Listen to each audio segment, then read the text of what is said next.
শিক্ষক শিক্ষিকাদের বাধ্যতামূলক টেট রিভিউ মামলার গুরুত্বপূর্ণ রায় সামনে চলে এসেছে।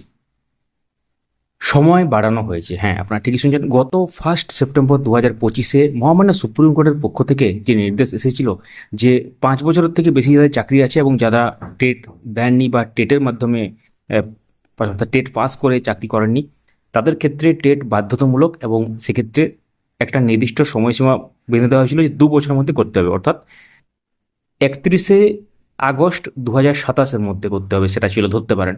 সেটা 1 বছর আবার বেড়ে গেল।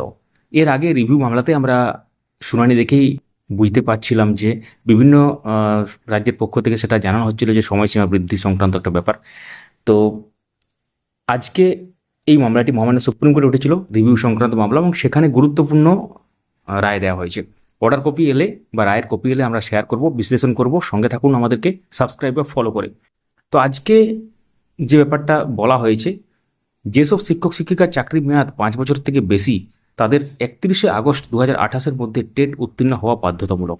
নির্ধারিত সময়ের মধ্যে টেট উত্তীর্ণ হতে না পারলে স্বেচ্ছায় অবসর বা ভলেন্টারি রিটায়ারমেন্ট গ্রহণ করতে হতে পারে বলে নির্দেশে উল্লেখ রয়েছে।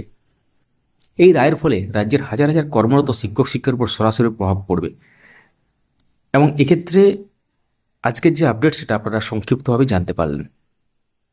পরবর্তী আপডেটগুলো জানার জন্য সঙ্গে থাকুন। বিভিন্ন ধরনের আপডেটগুলো আমরা প্রতিনিয়ত শেয়ার করি। আমাদের ফেসবুক পেজে যুক্ত হতে ভুলবেন না। আমাদের টেলিগ্রাম চ্যানেল এবং হোয়াটসঅ্যাপ চ্যানেল এবং আদার্স যে সোশ্যাল মিডিয়ার লিঙ্ক, সেগুলো ডেসক্রিপশনে আছে, চেক আউট এবং জয়েন করে নেবেন।